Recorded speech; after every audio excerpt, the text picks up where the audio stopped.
Marco, félicitations pour ton Merci. trophée.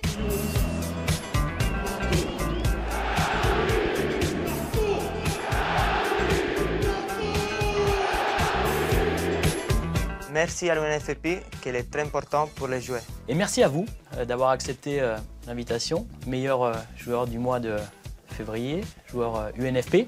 C'est un trophée qui illustre la qualité de vos performances et puis votre popularité également auprès des supporters. Ah oui, vraiment, ce sont des titres personnels qui font plaisir. Parce qu'il veut dire que tu as fait un bon mois. Nous, on est dans un mois très difficile parce que il arrive bientôt la fin du championnat. On est encore où on va être. Et on doit être vraiment très performant individuellement et collectivement. Je pense que maintenant, dans le début de 2017, tous les joueurs de Paris Saint-Germain sont montés un peu impuissants, individuellement, que c'est très important. Et je pense que ce sera bien pour la fin de la saison. L'UNFP œuvre pour le football de demain, pour les jeunes. On dit les bambini, je crois, en Italie. Qu'est-ce qui vous a donné, vous, envie de devenir joueur de football professionnel?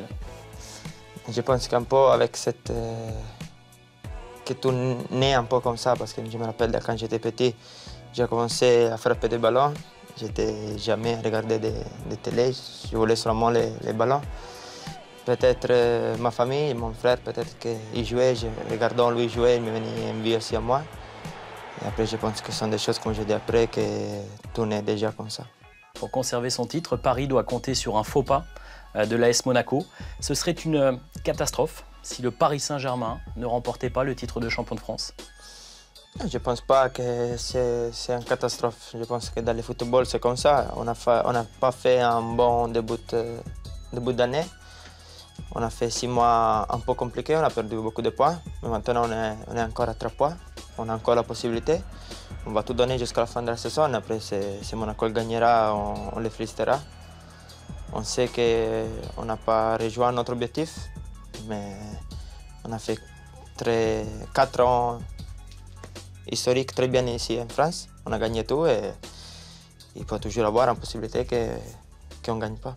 Vous parlez souvent de ces 4 années historiques pour le Paris Saint-Germain. Est-ce que vous trouvez que parfois les observateurs, les journalistes sont trop durs, trop critiques avec le PSG? Je pense oui, mais je pense que d'un point, c'est beaucoup mieux pour nous parce qu'on sait qu'on n'a pas le droit à faire des erreurs.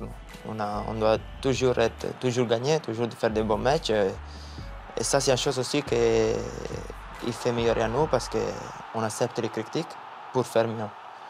Après, si je m'arrête un moment à sentir bien les choses qu'il dit, je pense que sont un peu excessifs parce que je pense qu'on a fait 4 ans magnifiques. Aussi, c'est comme toutes les personnes le disent, Paris Saint-Germain, il a acheté beaucoup de jouets, il a plus d'argent comme ça, mais c'est pas comme ça le football. On le peut démontrer aussi Leicester l'an passé.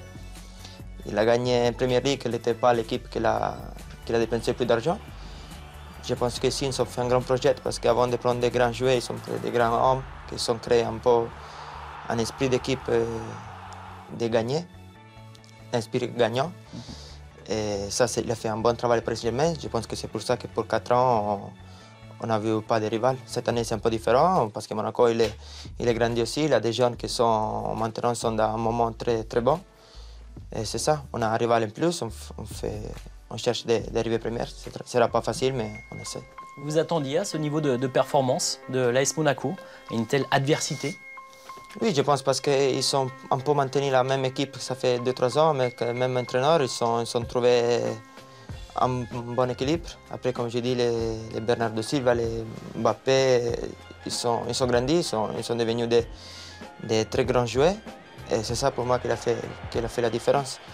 Ils sont une bonne équipe, ils ont démontré aussi en Champions League qu'ils sont loin, ils sont dans les quarts finales. J'espère qu'ils vont aller encore plus d'avant parce que c'est bien pour la France, c'est bien pour eux. Je suis très content pour eux, mais j'espère que les championnats vont faire un peu moins. Et vous avez battu donc Monaco en finale de la Coupe de la Ligue. C'est évidemment une grande satisfaction pour vous. Au-delà du simple titre, fallait aussi prouver à tout le monde, après l'élimination en Ligue des Champions, que le Paris Saint-Germain n'était pas fini. Oui, bien sûr. On sait que dans les défauts, on se doit toujours relever. On sait que le football, des fois, c'est joli aussi pour ça, parce que tu as toujours d'autres opportunités. Ça, c'était une opportunité parce que c'est un titre. Bien sûr, ce n'est pas la Champions League, mais c'est toujours un titre. On a démontré qu'on est une bonne équipe, parce qu'on a gagné avec la bonne manière, avec des bons jeux, avec beaucoup d'occasions. Et on est très content. Je pense qu'on a dépassé des moments un peu difficiles et c'était une victoire qu'on a fêté un peu plus que les autres années parce que c'est vraiment parce qu'on a passé des moments un peu difficiles. Une question complètement personnelle, au-delà de l'aspect collectif. Est-ce que cette élimination en Ligue des Champions, c'est la plus grande déception de votre carrière? On peut le dire comme ça? Oui, bien sûr. Oui, je pense oui, parce que je pense que personne n'attendait un résultat comme ça. Nous, on était les premiers. La chose qui m'a fait un peu énervé, c'est qu'on est sorti sans jouer notre jeu. On a cherché seulement de défendre, d'attendre qu'il passe les 90 minutes. Après, bien sûr, ce sont des petites choses que, par exemple, moi je vois plus net notre victoire 4-0 ici, qu'on a eu beaucoup d'occasions, que les 6 ans de Barcelone, parce que aussi dans le deuxième mi-temps, ils n'ont pas fait beaucoup d'occasions. Après, on sait quand on perd 6 ans, on ne peut pas parler. Mais ce sont toutes des petites choses qui sont allées à faveur de Barcelone. C'est ça un peu le football. Mais on sait, comme j'ai dit avant, on a d'autres opportunités. Ça, c'est la partie jolie et la partie mal du football. Des fois, tu peux gagner, des fois des exploits, des fois des défaites que tu penseras pour toute la vie à ça. J'ai relevé une déclaration de votre équipier Hatem Ben Arfa chez nos confrères de France Football qui a déclaré « Marco Verratti, c'est un régal. Il a cette magie, on ne sait jamais ce qu'il va faire. Quand je suis sur le banc, au moins je passe un bon moment à le regarder. » C'est fort une telle déclaration de la part d'un équipier. Ça prouve tout le respect. Oui, ce sont des choses qui font plaisir parce qu'après, ils sont des coéquipiers, mais ils sont aussi des grands joueurs et c'est pour ça qu'il fait plaisir. Hatem, il a un peu la même vision que moi du football. Il aime de faire des amuser dans le terrain. Et je pense aussi que pour ça qu'il aime un peu.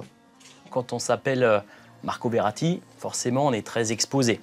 Donc on est très exposé. Il y a des choses positives qui sont dites à votre sujet, et puis parfois des critiques. On a parlé tout à l'heure des critiques du Paris Saint-Germain. Qu'est-ce que vous dites à ceux qui parfois se permettent de dire que vous manquez de professionnalisme ou que vous n'avez pas toujours la bonne hygiène de vie?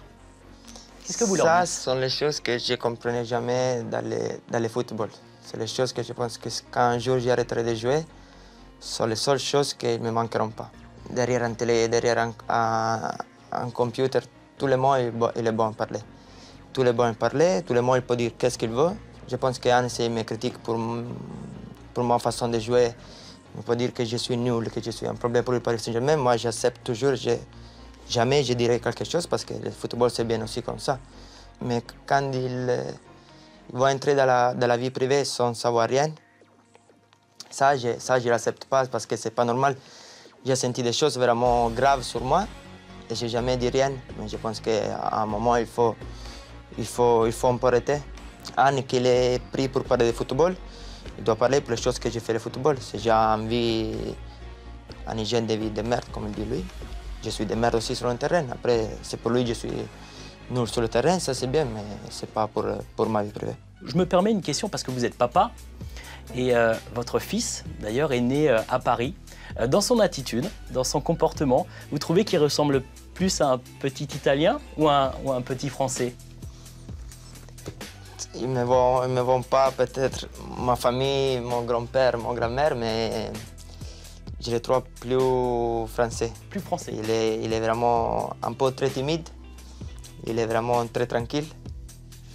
Peut-être, après c'est différent, un enfant qui peut grandir dans un petit pays de 1000 habitants, d'un enfant qui peut grandir dans une grande ville. Dans les petites villes, tu le laisses toujours, des fois tu le laisses tout seul, il va grandir, des fois il va grandir plus vite, un enfant de les petites villes. Ici on est toujours avec lui, on est toujours très protectif. Et c'est ça, il est toujours avec nous, c'est un peu c'est un peu plus parisien qu'italien. Il y a Eden Hazard qui a récemment déclaré dans France Football un beau petit pont, un beau geste technique, donc c'est mieux qu'un but pourri. Est-ce que vous êtes d'accord avec cette déclaration? Dépend de quelle importance il a le but. Si on joue un match contre un match de Champions League et on a besoin d'un but, je peux faire aussi avec les mains. Et l'arbitre va convalider, je suis content. Après, si je dois faire un 5-0, un match normal ou un petit point, j'accepte le petit point. Ce sont des choses que je pense que dans le football, il faut faire les deux. Il y a des joueurs qui sont plus contents de faire, comme par exemple Cavani. Ils vivent pour les buts, déjà pour 1 million, nous on vit pour autre chose, on vit pour faire jouer mieux l'équipe, pour chercher de mettre les attaquants dans bonne position pour marquer. On a des rôles différents. Moi, je ne sais plus un petit point, quelque chose comme ça, qu'un but, mais c'est bon dans l'équipe, il y a aussi qu'il faut faire but parce que sinon, on ne va jamais marquer.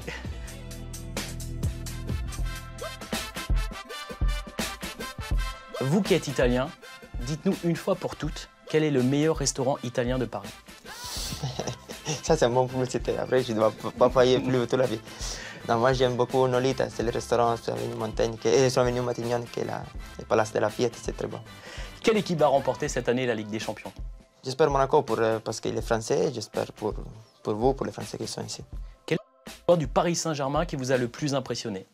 J'ai dit un nom que vous ne pensez pas, mais Max, c'est un joueur magnifique. Dehors, dans le terrain, comme personne, tout. C'est un joueur qui m'a fait grandir beaucoup pour comme il s'entraîne, pour comme il vit le football. C'est un joueur que je pense que dans l'équipe fait vraiment du bien. C'est un grand joueur, grand homme. Vous avez combien de tatouages? Je ne sais pas. 10, 12. Et quel est votre préféré? Le nom de mon fils. Quel est le meilleur attaquant de la Ligue 1? Ça, je pense que Cavani, cette année, on est tous d'accord que c'est le meilleur attaquant. La Ligue 1 est plus relevée, selon vous, que la Serie A? C'est ce que c'est que moi, je n'ai jamais joué en Serie A. Et je ne sais pas les niveaux. J'ai joué en Serie B. Et en Serie A, je n'ai jamais joué.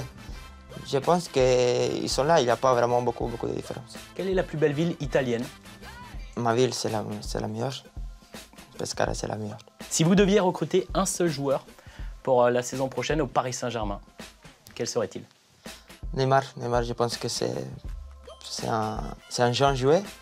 Et je pense que la dernière année, je suis resté impressionnant de lui dans les 2 matchs contre Barcelone. Je ne me rappelais pas comme ça les années passées. Et cette année, il a pris une dimension formidable. Je pense qu'il est maintenant à le niveau de Messi. Seulement que Neymar, il a mon âge, il a 24 ans. Et je pense que pour le futur, pour le présent et pour le futur, sera un grand joueur. Merci beaucoup. Merci à vous. Merci d'avoir accepté l'invitation. Bonne continuation. Merci beaucoup.